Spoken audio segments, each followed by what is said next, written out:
தொடர்ந்து காலை விரைவு செய்திகளை பார்க்கலாம். நாமக்கல்லில் முட்டை கொள்முதல் விலை 5 காசுகள் உயர்ந்து புதிய உச்சமாக ₹6.60 நிர்ணயம் செய்யப்பட்டுள்ளது. இந்நிலையில் தீவன மூலப்பொருட்களின் விலை, மின்கட்டணம் மற்றும் பண்ணை பராமரிப்பு செலவுகள் அதிகரித்துள்ளதால் முட்டை கொள்முதல் விலையை உயர்த்த வேண்டிய நிலை ஏற்பட்டுள்ளதாக தமிழ்நாடு கோழி பண்ணையாளர்கள் சங்க தலைவர் சிங்கராஜ் தெரிவித்துள்ளார். தவிடு 10 ரூபா கூடி இருக்கு, மக்காச்சோளம் 7-8 ரூபா கூடி இருக்கு. இதனால இந்த விலையை கட்டுப்படியாகாத விலை எங்களுக்கு 7 ரூபா வந்தால் தான் பண்ணை நடத்துவதற்கும் பராமரிப்பதற்கும் போதுமான அளவாக இருக்குன்னு வச்சுங்களேன். அதனால் முட்டை விலை கூடுறதுக்கு வாய்ப்பு இருக்குது. தமிழ்நாட்டில் உள்ள அரசு மருத்துவக் கல்லூரிகளில் MBBS இடங்களை அதிகரிப்பதற்கு தேசிய மருத்துவ ஆணையம் ஒப்புதல் அளித்துள்ளது. இதன்படி நாமக்கல் மற்றும் திருப்பூர் அரசு மருத்துவக் கல்லூரிகளுக்கு தலா 50 கூடுதல் இடங்கள் வழங்கப்பட்டு அங்குள்ள மொத்த இடங்கள் 150ஆக உயர்த்தப்பட்டுள்ளன. கடந்த 5 ஆண்டுகளுக்கு பிறகு தற்பொழுது இடங்கள் அதிகரிக்கப்பட்டுள்ளதால் தமிழகத்தின் 36 அரசு மருத்துவக் கல்லூரிகளில் உள்ள ஒட்டுமொத்த MBBS இடங்களின் எண்ணிக்கை 5150ஆக புதிய உச்சத்தை தொட்டுள்ளது. நீலகிரி மாவட்டம் கூடலூர் அருகே தேவாலா மூச்சுக்கொன்னி பகுதியில் தொடர் மழையால் ஆற்றில் நீர்வரத்து அதிகரித்துள்ளது. தண்ணீர் குடிக்க வந்த காட்டு யானை ஆற்றில் படுத்து புரண்டு ஆனந்தமாக குடித்த காட்சி சமூக வலைதளங்களில் வைரலாகி வருகிறது.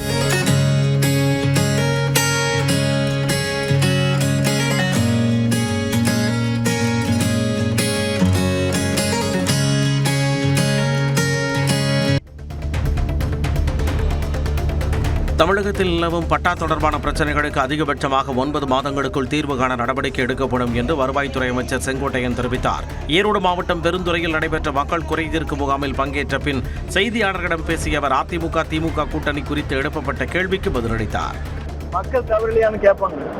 எனக்கு தென்துரும் வடதுரும் சேரலாமா சேருமான்னு கேட்கிறேன். சேராதுல அது மாதிரி இருக்கு. நீலகிரி மாவட்டம் உதகை அருகே படுகர் சமூக மக்கள் கொண்டாடும் தெய்வ பண்டிகை கோலாகலமாக களை கட்டியது. கீழ்குந்தா கிராமத்தில் 14 கிராம மக்கள் ஒன்று சேர்ந்து வழிபாட்டில் ஈடுபட்டனர். அப்போது அறுவடை செய்த வேளாண் பொருட்களை பயபக்தியுடன் படையலிட்டு பாரம்பரிய நடனமாடி மகிழ்ந்தனர்.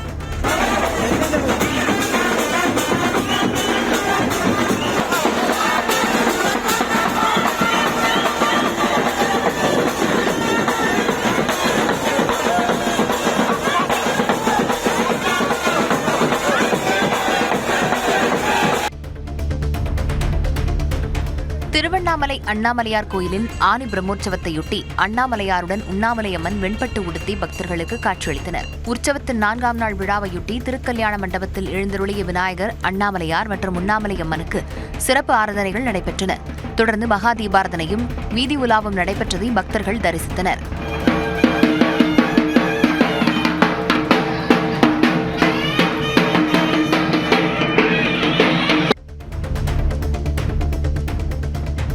சிவகங்கை மாவட்டம் தேவக்கோட்டை அருகே வடமாடு மஞ்சுவிரட்டு போட்டியை ஆயிரக்கணக்கானோர் கண்டு ரசித்தனர்.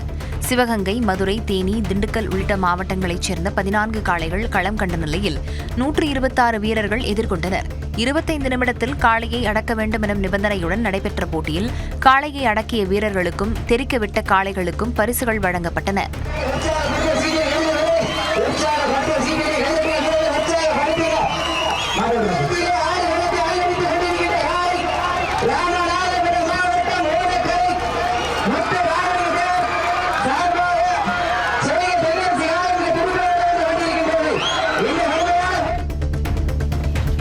கடலூர் மாவட்டம் காட்டுமன்னார் கோவிலில் சமையல் வேலை செய்யும் கூலி தொழிலாளி வீட்டுக்கு 19,000 ரூபாய் மின்கட்டணம் வந்தது அதிர்ச்சியை ஏற்படுத்தியுள்ளது.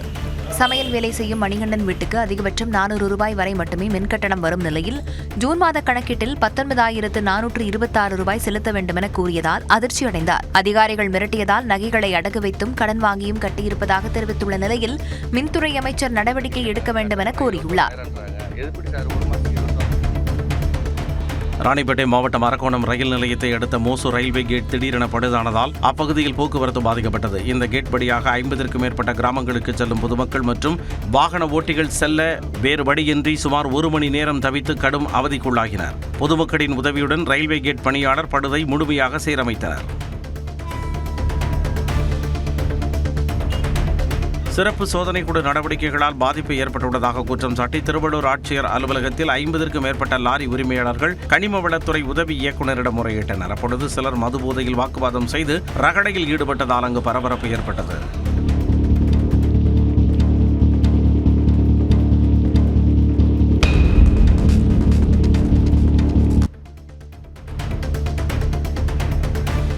திண்டுக்கல் மாவட்டம் கொடைக்கானல் கீழ்மலை பகுதியான பூலத்தூர் கிராமத்தில் தனியார் நிலத்தின் மையப்பகுதியில் தடுப்பணை கட்டும் திட்டத்திற்கு எதிர்ப்பு தெரிவித்த கிராம மக்கள் ஹிட்டாச்சி வாகனத்தை சிறைபிடித்து போராட்டத்தில் ஈடுபட்டனர். இத்திட்டத்தால் பொதுமக்களுக்கு எந்த பயனும் இல்லை என்றும் இது தனியார் நபர்களுக்கு மட்டுமே சாதகமாக அமையும் என்றும் குற்றம் சாட்டப்பட்டுள்ளது.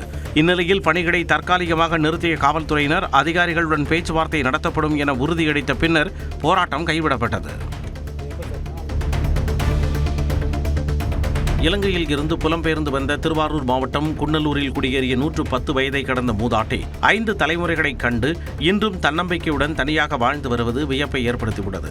முதியோர் உதவித்தொகை மற்றும் ஆடு வளர்ப்பை நம்பி சுயசார்பாக வாழும் அவரது வாழ்க்கை அப்பகுதி மக்களிடையே நெகிழ்ச்சியையும் வியப்பையும் ஏற்படுத்தியுள்ளது. என்ன சாப்பிட்றா? என்ன சாப்பிட்றேன்? அப்புறம் என்ன மண்ணா திங்கிறேன். காய்கறி அவ்வளவு திங்கிறா? காய்கறி என்ன கேட்டு போட்டாங்க. தேனி மாவட்டத்தில் உள்ள நுகர்பொருள் வாணிப கிடங்குகளில் ஆய்வு மேற்கொண்ட அமைச்சர் வெங்கடரமணன் கிடங்குகளை தூய்மையாக பராமரிக்க வேண்டும் என பணியாளர்களை எச்சரித்தார். தேனி, உப்பார்பட்டி, உத்தமபாளையம் பகுதிகளில் ஆய்வை மேற்கொண்ட அமைச்சர் ஆண்டிப்பட்டியில் உள்ள கிடங்கியில் ஆய்வு செய்தார். உணவுப் பொருட்கள் தரமான பைகளில் பேக்கிங் செய்வதில்லை என தனக்கு வந்த ஆடியோ புகாரை அதிகாரிகள் முன்னிலையில் காட்டி நடவடிக்கை எடுக்க உத்தரவிட்டார். திருவாரூர் மாவட்டம் மன்னார்குடி அருகே குடிநீர் கேட்டு பொதுமக்கள் நடத்திய சாலை மறியல் போராட்டத்தால் போக்குவரத்து பாதிக்கப்பட்டது. சபடக்காரன் கிராமத்திற்கு குடிநீர் விநியோகிக்க மனு அளித்தும் அதிகாரிகள் நடவடிக்கை எடுக்கவில்லை என கூறி கிராம மக்கள் போராட்டத்தில் ஈடுபட்டனர். போராட்டத்தால் திருவாரூர் நாகை சாலையில் போக்குவரத்து பாதிக்கப்பட்ட நிலையில் காவல்துறையினர் பேச்சுவார்த்தையை எடுத்து பொதுமக்கள் போராட்டத்தை கைவிட்டனர். 2026-27 ஆண்டு வேளாண் நிதிநிலை அறிக்கை தயாரிப்பை முன்னிட்டு நெல்லையில் தென் மாவட்ட விவசாயிகள் மற்றும் விவசாய சங்க பிரதிநிதிகளுடன் கருத்து கேட்பு கூட்டம் நடைபெற்றது. இதில் பங்கேற்ற வேளாண்மை மற்றும் உழவர் நலத்துறை அமைச்சர் வினோத் இளைஞர்கள் வேளாண்மையை விட்டு விலகாமல் நவீன தொழில்நுட்பத்துடன் தொழில் முனைவோராக உருவாக வேண்டுமென வலியுறுத்தினார். மேலும் விவசாயம் என்பது இழப்பு தரும் தொழில் என்ற எண்ணத்தை மாற்றி அறிவியல் சார்ந்த லாபகரமான தொழிலாக மாற்றுவது அனைவரின் பொறுப்பு என்றும் அமைச்சர் தெரிவித்தார். ஆந்திராவில் கொரோனாவால் 2 பேர் உயிரிழந்த நிலையில் இது வீரியமில்லாத கொரோனா என்பதால் பொதுமக்கள் யாரும் அச்சப்பட தேவையில்லை என்று தமிழக பொது சுகாதாரத்துறை தெரிவித்துள்ளது. தமிழ்நாட்டில் தற்பொழுது கோவிட்-19 பரவல் முற்றிலும் கட்டுப்பாட்டில் உள்ளதாகவும் தினசரி பாதிப்புகள் மிக குறைவாகவே உள்ளதால் மாநிலத்தில் எந்த ஒரு கட்டுப்பாடும் விதிக்கப்படவில்லை என்றும் தெளிவுபடுத்தியுள்ளது. தவறான தகவல்களை நம்ப வேண்டாம் என கேட்டுக் கொண்டுள்ள சுகாதாரத்துறை இணை நோய் உள்ளவர்கள், கர்ப்பிணிகள், முதியவர்கள் மற்றும் காய்ச்சல் அறிகுறி உள்ளவர்கள் மட்டும் முகக்கவசம் அணியலாம் என்றும் சளி காய்ச்சல் இருந்தால் உடனடியாக மருத்துவரை அணுக வேண்டும் என்றும் அறிவுறுத்தியுள்ளது.